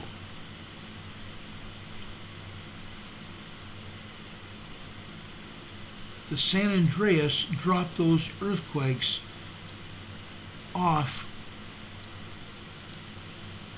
over in Holtville. But folks, I forgot to show you something else. One more. This is over on the southern or southeastern side of the Salton Sea. The southeastern side of the Salton Sea. This is Calipatria. This seismogram is obtained from the seismograph in Calipatria, California. Look at the tremors that hit here last night. The seismogram here started off at 5 p.m. yesterday evening. Look at all the tremors here. 25 to 30 tremors here. Then at midnight, and you can see where midnight starts here, right there. Okay, that's midnight. Right there is midnight. Look at the earthquakes and tremors since midnight last night. We have 3.0 earthquakes here in Calipatria. In Calipatria. You see them here. You see 2.5s here. You see 2.0s. You see a lot of tremors here. It's not just at El Centro. It's not just at Imperial Valley. The entire Imperial County is shaking. The entire area of Imperial County is shaking. Yes, we have a volcano there. I'm well aware of it. On this seismogram alone, we have over 150 earthquakes and tremors. On this one alone. Altogether, there's probably 500 earthquakes and tremors all over the Imperial Valley here. 500. USGS just barely has, I believe it was 245. Let's check that. Let's take a second and check what the USGS says they have. I can't wait for this. Oh, they've turned it off. How about that? How about that? They've turned off the feed. Well, guess what? I just happen to be able to find the feed. I have that here.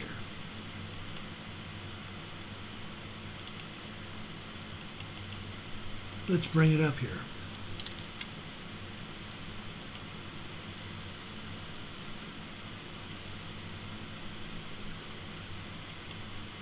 There it is. How about that? Woohoo! Hey, guys, Look what we have over on the eastern side of the United States. What about this? Folks, this is Canton, South Carolina. A 2.6 magnitude earthquake. We're going to talk about earthquakes over here on the eastern side of the United States tomorrow night. And the New Madrid Fault, where, by the way, there's another one here.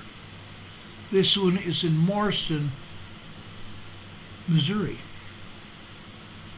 This is a 1.9, 2.0 earthquake, Marston, Missouri, the center of the New Madrid Fault. How about that? Folks, I'm going to show you this. They're showing that over on the whole Earth map, the entire Earth has 282 earthquakes around the world. I just got through showing you 500 earthquakes over in the Imperial Valley. So now we have nearly 800 just there. Just there. How about the other earthquakes here in California? Okay? How about the earthquakes in California? Right here. This one here. The Elsinore Fault. This is Julian, California. A 0.7 tremor. Actually a microquake. 0.7 microquake. This one over here, Ocotillo Wells, 1.4 tremor. That is on the San Jacinto Fault. This one in Julian, that is the Elsinore Fault. And so is this. Palomar Observatory, the telescope. 1.1 tremor there. How about this in Chula Vista? Chula Vista, California. Guess what? They're calling this one a quarry blast. They're calling this one a quarry blast. Finally, guys, this may be a quarry blast in Chula Vista, south of San Diego City. Chula Vista is a town in and of itself, a city in and of itself of probably 80,000 people, maybe close to 100,000 people by now. But folks, USGS finally may have got it right. They're calling this a 1.5 quarry blast near a quarry. And I can't get any closer than this. This is near a quarry in Chula Vista, California. Look southeast of here. Guess what? There are houses over here. Houses over here as well. But at least this is a quarry. I've shown you earthquakes here in Chula Vista that they said was a quarry blast, and it wasn't. It was an earthquake here in San Diego County. Crazy. This is insanity. This is real insanity, guys. No joke. No cut and pick and joke. Southern California is getting hit.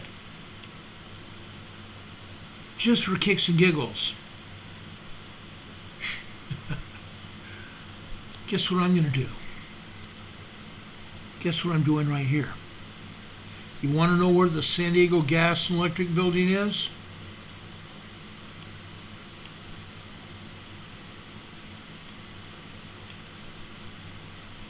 It's right about there. San Diego Gas and Electric Building is over on the east side of the San Diego River that you see here. I believe that is the San Diego Gas and Electric Building, where San Diego Mission Control is, where the seismograph is, where you saw all the tremors today. How about that? Guys, the whole place is moving. I've shown you that. Look at all the tremors over here in the Anza Borrego Desert and over here in the Anza Gap. It's moving. It's moving all over. Literally all over. This is Loma Linda. I showed you a seismogram at Mira Loma, just south of, or excuse me, just west of Mira or Linda, south of Loma Linda.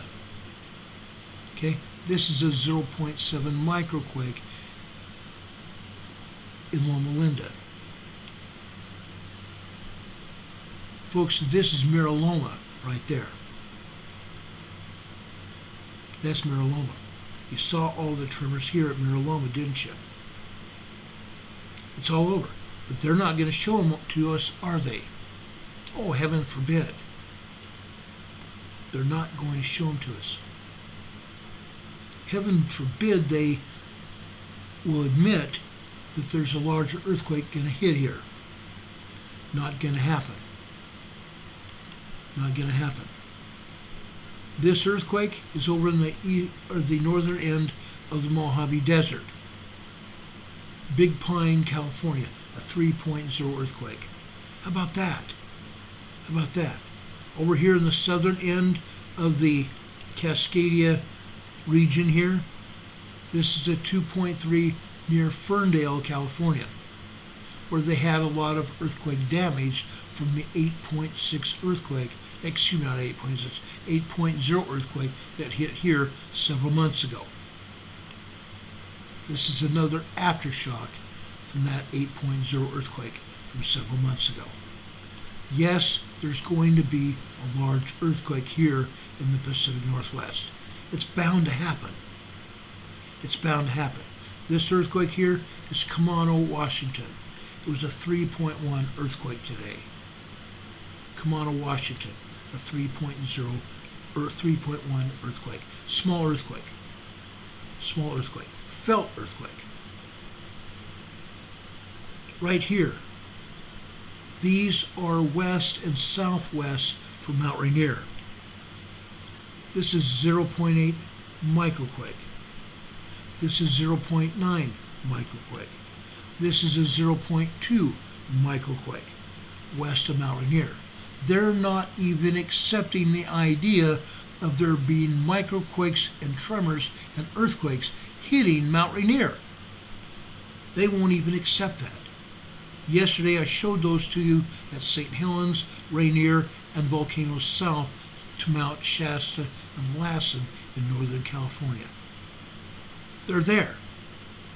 They're all over the place, guys. They're all over the place. Look at Alaska today. Look at all the earthquakes over here in the Aleutian Islands. This one here, a 3.7 over here near the Rat Islands. This one is near Adak, a 3.2. This one is a 3.7 near Nikolsky, Alaska. This one here, guys, this one's near Perryville, Alaska. It's a 2.5. 2 years ago we had an 8.7 earthquake in this same location. This is a 2.5 aftershock 2 years later. Okay? Earthquakes are still hitting the Big Island. Earthquakes are still hitting here in the Loyalty Islands. Look at this swarm of earthquakes in the Loyalty Islands still today. Okay? The largest was early this morning. I got woken up to this one. It was a 6.1 earthquake. A very strong 6.1 earthquake here. Yes, there were other quakes. A 4.8, a 4.6, a 5.1 large earthquake, aftershock. Over here is another 5.0, large, 4.8 magnitude quake, moderate quake. Folks, that earthquake was an 8.0 earthquake. We're going to have aftershocks, very large aftershocks, continuing to hit this area for a very, very long time. Over here in Papua New Guinea, they're only showing us a couple earthquakes in this region. This one in Papua New Guinea was a large 5.0 offshore. Over here, this one is Eastern Java over here. A 4.3 in the Flores Sea, a moderate earthquake. Up here, this is Tobelo, Indonesia, another 5.1 large earthquake here. Another earthquake just hit here. This is Maitum, Philippines. Maitum, Philippines, guys. This was a large 5.2 off the shore of Mindanao Island, Philippines. I believe for the most part, and this earthquake just hit. They've already got 3 aftershocks here. A 4.8, this 4.5, and this lesser quake here, a 4.9, 5.0. So it's not a lesser quake, it's a large earthquake. Hit offshore, off the southwestern shore of Mindanao Island, Philippines. Just happened. Just happened. Over here in the Himalaya Mountains, Nepal, a 4.3 quake. Almost directly north up here in China, a 4.5. There's more earthquakes than this, but they're not showing them. They don't give a flying rat's butt. They're showing one earthquake over here in Turkey, a 4.0 moderate quake. Folks, there's 75 earthquakes over here in Turkey today. Again, this was at least an 8.0, 9.0 earthquake that hit here just 2 months ago. And they're showing one quake here. They're going to have aftershocks here for years. For years. And they're not showing half of those. What's wrong with this picture? They're not showing any in Turkey at all. There's a bunch of them. They're not showing but one earthquake off the coast of Greece today. This is a 4.2 moderate quake. 32 miles deep. There's 20 other earthquakes over here in Greece that they're not telling us about. There's a dozen earthquakes over here near Crete and over here in the Dokanese Islands here. They're not showing us. Romania getting hit. They're not showing that. They're not showing any earthquakes over here in Northern Europe. None in Italy. Folks, Italy's getting hit. 30 earthquakes plus here in Italy today. And over here in Sicily. What do we have going? Mount Etna over here, guys. Mount Etna is erupting, causing earthquakes.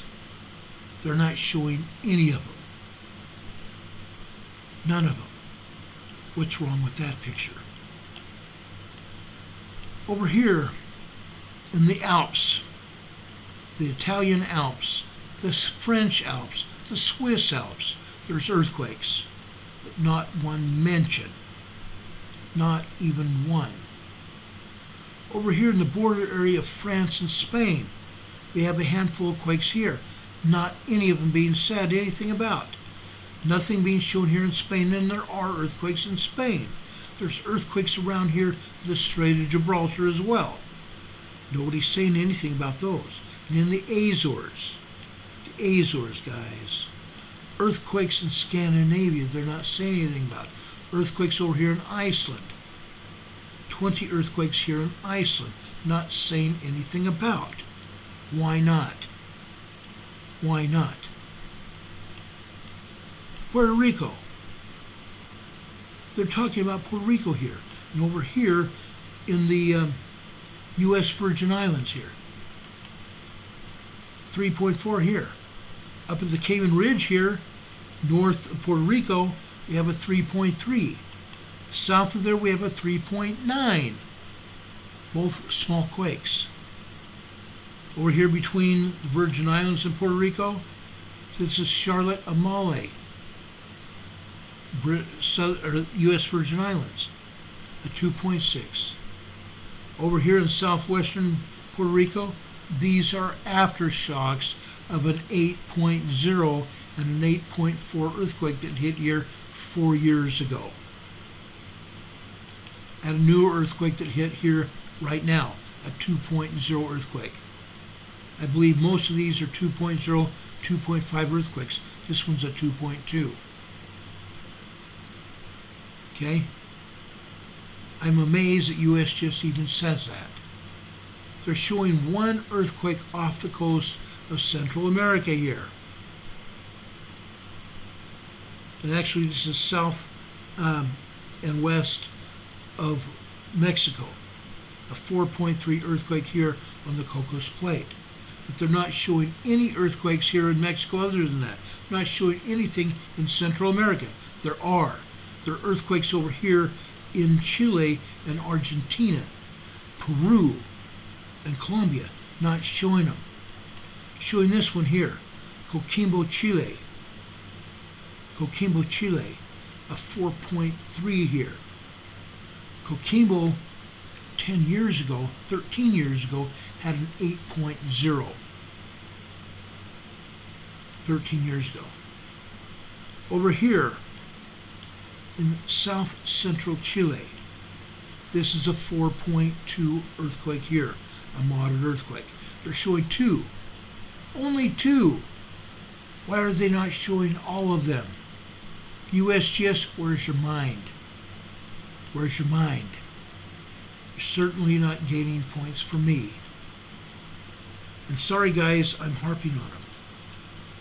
But I've already showed you well over 1,000 earthquakes, and they're not saying word one about it. They're not saying word one about it. I've got real issues with that.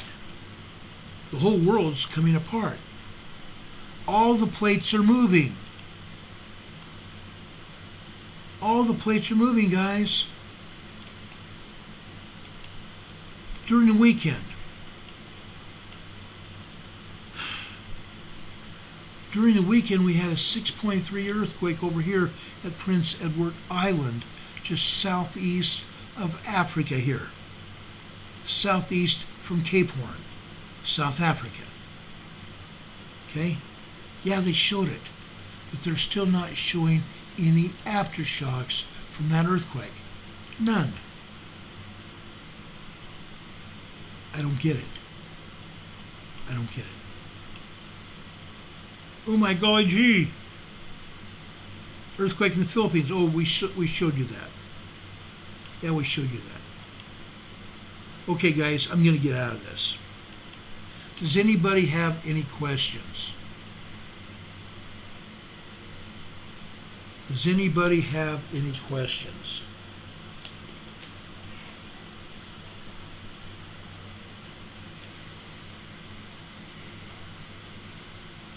Guys, as I've told you before, and we've talked about this a lot, you need to have your food storage program going in your home.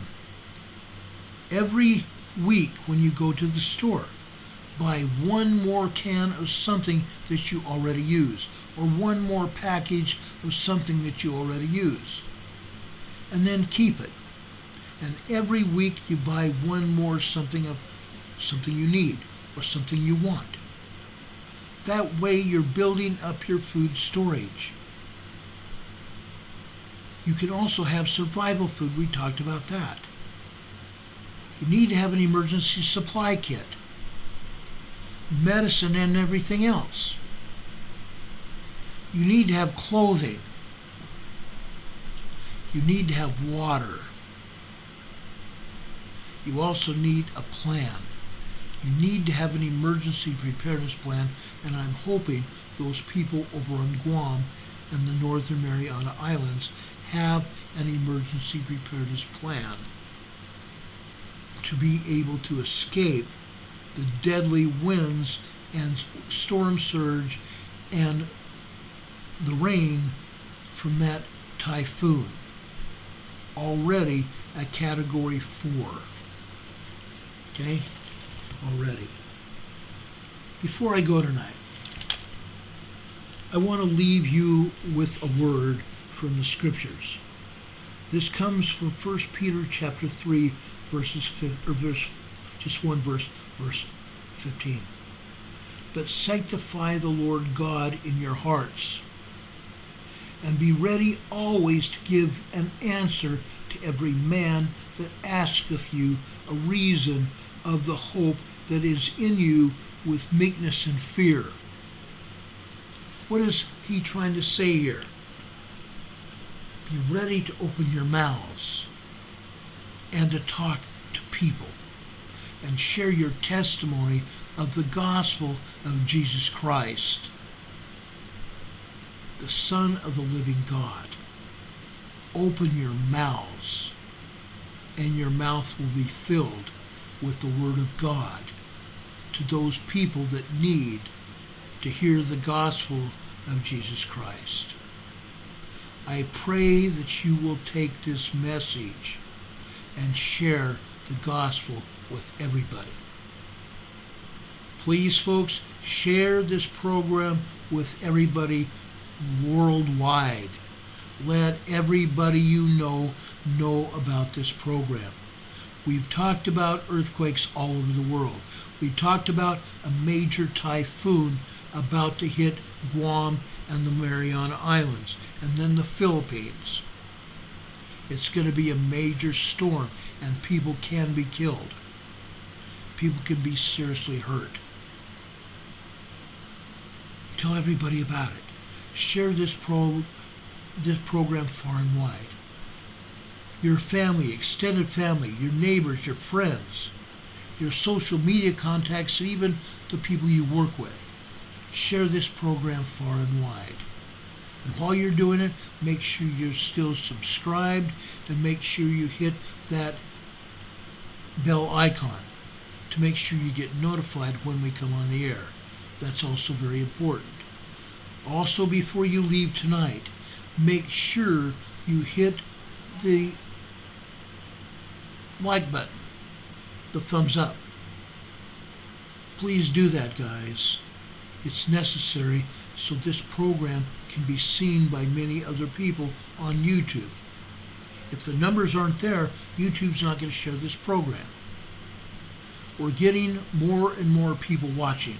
Before I came on this program, it said that we had 25,000 people that saw last week's programs. That's awesome. You guys are doing the job. I appreciate it. This is not about me. This is about emergency preparedness. Letting people know what is going on so they can prepare for emergencies. That's what this program is all about. Now, folks, I love you. I care about you. More than anything, I care about you. I want you to be prepared. I want you to survive what is going to happen. And yes, it's going to happen. It's going to happen here where you live.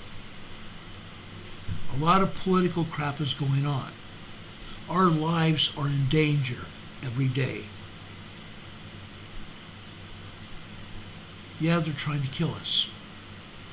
They're trying to poison us. We talked about that before. We have to know what's going on. That's why we're here. Now I ask the Lord to bless you, always.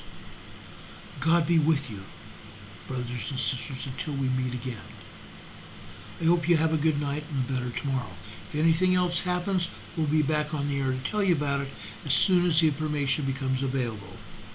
As Walter Cronkite has said, and that's the way it is, Tuesday, May 23rd, 2023. For Emergency Management Associates, my name's Ron Tyler. Have a good evening, folks. God be with you till we meet again. We'll see you around the corner. Good night, everybody.